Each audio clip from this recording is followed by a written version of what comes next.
नमस्कार, मैं हूं आपका दोस्त राम प्रकाश वर्मा, लेकर आ रहा हूं कार्यक्रम कहानी जो सवारे जिंदगानी, सिर्फ और सिर्फ आपके अपने पसंदीदा radio station radio Shivneri 90.4 FM पर। आवाज तुमच्या आमच्या।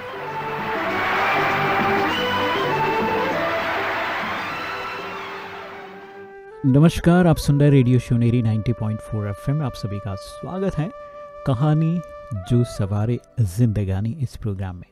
आज हम लोग एक खूबसूरत कहानी सुनेंगे डॉक्टर रजनी से। तो आइए कहानी सुनते हैं सीधे। आवाज तुमचा आमचा। नमस्कार, मैं हूँ रजनी। दोस्तों, आज मैं आपको बहुत सुंदर कहानी सुनाने जा रही हूँ। वो इस प्रकार है कि बहुत समय पहले की बात है। एक शहर में 4 ब्राह्मण रहते थे और वो चारों के चारों ब्राह्मण बहुत अच्छे आपस में दोस्त थे। लेकिन एक उनमें कमी ये थी, कमी भी नहीं कह सकते, लेकिन वो चारों के चारों बहुत गरीब थे और अपनी इस गरीबी के कारण बहुत दुखी भी रहते थे। और गरीबी के कारण क्या होता है कि कोई भी उनका अपमान भी कर देता था और घर वाले भी उनकी इतनी कदर नहीं करते थे। तो चारों के चारों आपस में मीटिंग करते हैं और सोचते हैं कि क्या किया जाए। तो उन्होंने फैसला किया कि चलो शहर चलते हैं, शहर में जाकर के कोई काम धंधा शुरू करेंगे और पैसे कमाएंगे। तो सभी दोस्तों ने आपस में फैसला लिया और उन्होंने अपना गांव छोड़ दिया, जो जिस स्थान पे वो रहते थे। तो दूसरे राज्य में जाने के लिए वो तैयारी करते हैं और यात्रा पर निकल पड़ते हैं। तो चलते जाते हैं तो उन्हें बहुत प्यास लगती है। तो एक रास्ते में नदी आती है, तो वहाँ वो पानी पीने के लिए रुक जाते हैं।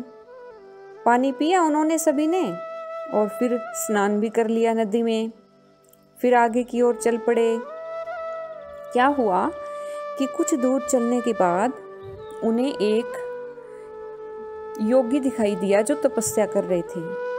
उस योगी की जटाएं बड़ी लंबी लंबी थी और वो सभी ब्राह्मण जो थे यात्रा कर रहे थे दोस्त। तो उन्होंने योगी को देखा और योगी ने उनको देखा। तो जो जटाधारी योगी थे उन्होंने उनको थोड़ी देर आराम करने के लिए और कुछ खाने पीने का न्योता दिया। तो वो चारों के चारों ब्राह्मण बहुत खुश हो गए और वहाँ आराम करने लग गए।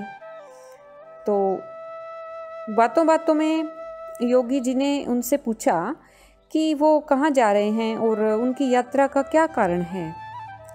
तो उन चारों ब्राह्मण जो चारों दोस्त थे उन्होंने अपनी कहानी बताई कि वो बहुत गरीब हैं और उनका कोई काम धंधा भी नहीं इतना है, तो इसलिए वो दूसरे राज्य में कोई और शहर में धन कमाने के लिए जा रहे हैं। तो धन कमा करके वो बहुत शक्तिशाली भी बन जाएंगे और उनकी समाज में कद्र भी होगी। तो इस प्रकार से उन्होंने अपनी यात्रा का कारण बताया। वो योगी जो थे वो भैरवनाथ थे और बहुत तप था उनके पास, बहुत साधना करी हुई थी उनकी। तो वो योगी उन चारों ब्राह्मणों का विश्वास देख करके, भरोसा देख करके बहुत खुश होते हैं। और तो ब्राह्मणों ने उनसे पूछा कि आप हमें कोई वरदान दीजिए, कोई रास्ता दिखाइए जिससे हम धन कमा सकें। तो योगी जी ने उनको क्या दिया, एक दिव्य दीपक दिया और बोला कि आप अपने हाथ में ये दीपक लेकर के हिमालय पर्वत की ओर आगे बढ़ते जाओ और जिस स्थान पर यह दीपक अपने आप गिर जाएगा तुम वहाँ पर खुदाई करना, वहाँ तुम्हें बहुत धन मिलेगा और खुदाई के बाद जो भी तुम्हें मिले उसे लेकर घर लौट जाना। क्या हुआ, हाथ में दीपक लेकर सभी ब्राह्मण आगे बढ़ते रहे और हिमालय पर्वत की ओर चल पड़े। बहुत दूर निकल गए। एक जगह दीपक गिर गया तो ब्राह्मणों ने क्या किया, वहाँ खुदाई शुरू कर दी। तो खोदते खोदते उनको क्या मिला, तांबे की एक खान मिली। तांबे की खान देखकर ब्राह्मण बहुत खुश हुए। तो उनमें से एक ब्राह्मण ने कहा कि तांबे की खान से तो गरीबी नहीं मिट सकती है ना, तो यहाँ तांबे की खान मिली है, तो आगे हम चलेंगे तो बहुत और भी कीमती खजाना मिल सकता है। तो उस ब्राह्मण की बात सुनकर 2 ब्राह्मण और उसके साथ आगे बढ़ गए। लेकिन एक ब्राह्मण जो था वो तांबे की खान से संतुष्ट हो गया और अपने घर वापस लौट गया। और बाकी के दोस्त ब्राह्मण जो थे वो आगे चलते गए। फिर एक जगह दोबारा दीपक गिर गया। वहाँ पर उन्होंने तीनों ने खुदाई करी तो उन तीनों को चांदी की खान मिल गई। ये खान देखकर तीनों ब्राह्मण बहुत खुश हुए। फिर एक तो चांदी निकालने लग गया और बाकी सभी ने फैसला लिया कि आगे और भी कीमती खान हो सकती है,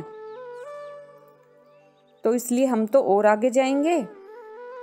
लेकिन जिसको चांदी से संतुष्टता हो गई थी तो वो उसको लेकर के अपने घर लौट जाता है। फिर क्या हुआ, आगे चलते चलते एक दीपक और गिर गया वहीं पे जहां सोने की खान मिली।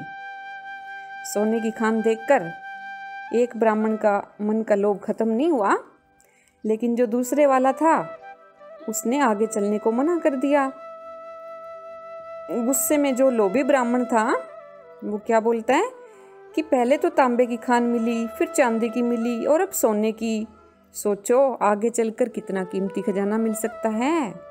लेकिन जो सोने की खान से संतुष्ट हो गया ब्राह्मण, उसने उसकी बात को अनसुना कर दिया और कहा तुम्हें आगे जाना है तो जाओ, मैं तो अभी घर जाऊंगा। तो 3 ब्राह्मण तो अपने घर संतुष्ट होकर के लौट गए, लेकिन जो लोभी ब्राह्मण था वो दीपक हाथ में लेकर और आगे बढ़ने लगा। आगे क्या हुआ, आगे तो बहुत मुश्किलों भरा रास्ता था। कांटे आए, कांटों भरा रास्ता खत्म हुआ, फिर बर्फीला रास्ता शुरू हो गया। कांटों से उसका शरीर पहले से खून से लथपथ हो गया था और फिर बर्फ भी थी आगे, तो बर्फ की वजह से उसका शरीर पूरा ठंड से कांपने लगा। फिर भी उसने सारी कठिनाइयों को झेला और अपनी जान को भी दांव पे लगा के आगे बढ़ता रहा। बहुत दूर गया, लोभी ब्राह्मण को एक नौजवान दिखाई दिया। उसके मस्तिष्क के ऊपर एक चक्र घूम रहा था। तो उसको बड़ी हैरानी हुई लोभी ब्राह्मण को कि ये क्या घूम रहा है। तो लोभी ब्राह्मण को प्यास भी लगी हुई थी पैदल चलते चलते, और चक्र वाले नौजवान से उसने पूछा कि तुम्हारे सिर पर ये कैसा चक्र है और ये घूम क्यों रहा है, और मुझे पीने के लिए यहाँ पानी कहाँ मिलेगा। इतना पूछते ही एक अजीब सी घटना घटी। उस नौजवान के सिर से वो चक्र निकल गया और लोभी ब्राह्मण के मस्तक पर वो चक्र लग गया। हैरानी भी हुई और दर्द भी हुआ, और ब्राह्मण ने उससे पूछा कि ये चक्र मेरे सिर पर क्यों लगा है, मुझे इतना परेशानी हो रही है पहले से ही। तो उस अजनबी नौजवान ने बताया, बहुत साल पहले मैं भी धन के लालच में यहाँ आकर पहुँच गया था। उस समय किसी और के मस्तिष्क पर यह चक्र घूम रहा था। तुम्हारी तरह ही मैंने भी उससे यही वाले सवाल किए, तो वो चक्र मेरे सिर पर लग गया। तो उस ब्राह्मण ने पूछा कि अब मुझे कब इससे मुक्ति मिलेगी। तो युवक ने कहा, जब तुम्हारी तरह कोई और धन के लालच में यहाँ आकर पहुँचेगा और इस चक्र को लेकर सवाल करेगा, तो यह चक्र तुम्हारे सिर से निकलकर उसके मस्तिष्क पर लग जाएगा। फिर ब्राह्मण ने पूछा, ओहो ये तो बहुत मुश्किल वाली बात हो गई है। सोचा और फिर प्रश्न पूछा कि ऐसा कितने समय बाद मुझे इससे मुक्ति मिलेगी। तो उस नौजवान ने कहा, मुझे नहीं पता कि अभी कौन सा युग चल रहा है, मैं तो राजा राम के काल से यहाँ पर हूँ और तुम अंदाज़ा लगा सकते हो कि कितना समय लग सकता है।